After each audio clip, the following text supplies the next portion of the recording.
আয়ের তুলনায় সম্পদের অস্বাভাবিক বৃদ্ধি, বাবুল দেব ও বিশ্বজিৎ সরকারকে ঘিরে জনমনে বাড়ছে প্রশ্ন, তদন্তের দাবিও জোরালো। গণতান্ত্রিক ব্যবস্থায় রাজনৈতিক পদ, দলীয় দায়িত্ব কিংবা জনজীবনে সক্রিয় অবস্থান কেবল সম্মান ও ক্ষমতার বিষয় নয়, এর সঙ্গে জড়িত থাকে জনগণের প্রতি জবাবদিহিতার বাধ্যবাধকতাও।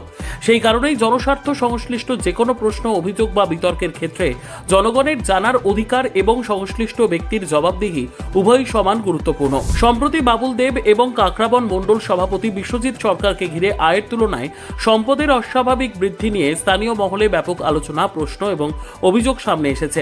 স্থানীয় বাসিন্দাদের একাংশের দাবি, কয়েক বছর আগের আর্থিক অবস্থা এবং বর্তমান সম্পদ, জমিজমা, বাড়িঘর ও আর্থিক প্রভাবের মধ্যে যে দৃশ্যমান পার্থক্য দেখা যাচ্ছে তা স্বাভাবিকভাবেই জনমনে নানান প্রশ্নের জন্ম দিয়েছে। বিশ্বজিৎ সরকারের বিরুদ্ধে স্থানীয় পর্যায়ে দীর্ঘদিন ধরে একাধিক অভিযোগ ঘুরে বেড়াচ্ছে। জমি সংক্রান্ত বিরোধ মীমাংসার নামে আর্থিক লেনদেন, দলীয় কর্মীদের জন্য আসা বিভিন্ন সুযোগ সুবিধা ও প্রকল্প নিয়ে অনিয়মের অভিযোগ, প্রশাসনিক বিষয়ে প্রভাব বিস্তার, ট্রান্সফার সংক্রান্ত আর্থিক সুবিধা গ্রহণ এবং সরকারি সম্পদ ব্যবস্থাপনা নিয়ে প্রশ্ন। এসব বিষয়ে স্থানীয়ভাবে বহুবার আলোচনা এসেছে। অভিযোগকারীদের দাবি, এসব অভিযোগের নিরপেক্ষ তদন্ত হলে প্রকৃত চিত্র স্পষ্ট হতে পারে। অন্যদিকে বাবুল দেবকে ঘিরেও আর্থিক সক্ষমতা, সম্পত্তি বৃদ্ধি এবং সম্পদের উৎস নিয়ে প্রশ্ন তুলেছেন স্থানীয়দের একাংশ।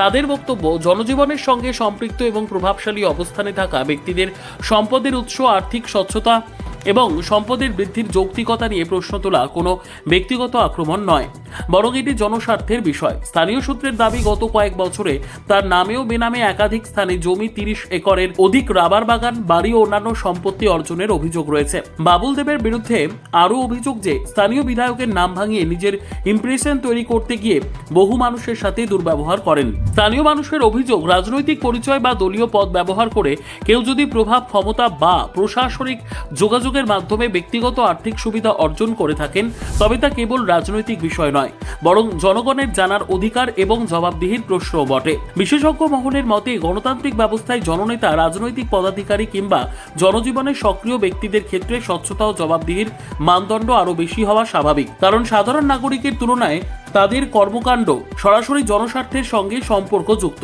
ফলে তাদের আয়, সম্পদ, আর্থিক লেনদেন এবং সম্পদের উৎস নিয়ে প্রশ্ন উঠলে তার যৌক্তিক ব্যাখ্যা দেওয়াও তাদের নৈতিক ও গণতান্ত্রিক দায়িত্বের অংশ। দুরন্ত টিভির হাতে সংশ্লিষ্ট কয়েকটি অভিযোগের বিষয়ে তথ্য, নথি এবং কিছু ভিডিও উপাদান রয়েছে।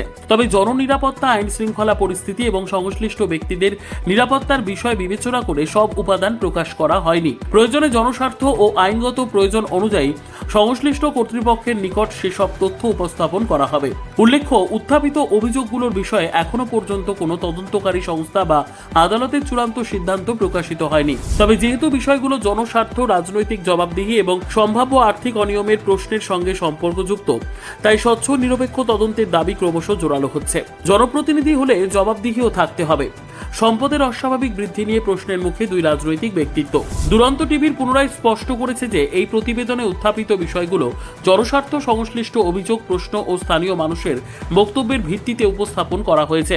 এই নিয়ে সংশ্লিষ্ট ব্যক্তিদের ফোন করা হলে তারা ফোন ধরেননি, তাই তাদের তরফে কোনো ব্যাখ্যা পাওয়া যায়নি। জনস্বার্থে ওঠা অভিযোগগুলোর বিরুদ্ধে তথ্য থাকলে তা যথাযথ গুরুত্বের সঙ্গে প্রকাশ করা হবে দুরন্ত টিভিতে। তবে নেপথ্যের সত্য খুঁজতে দুরন্ত টিভির অনুসন্ধান অব্যাহত। স্থানীয় বাসিন্দাদের একাংশের অভিযোগ, কয়েক বছর আগেও সীমিত আর্থিক সামর্থ্যের অধিকারী হিসেবে পরিচিত এই দুই ব্যক্তির বর্তমান সম্পদ, বাড়িঘর ও জমিজমার পরিমাণ নিয়ে জনমনে কৌতূহল এবং সন্দেহ তৈরি হয়েছে।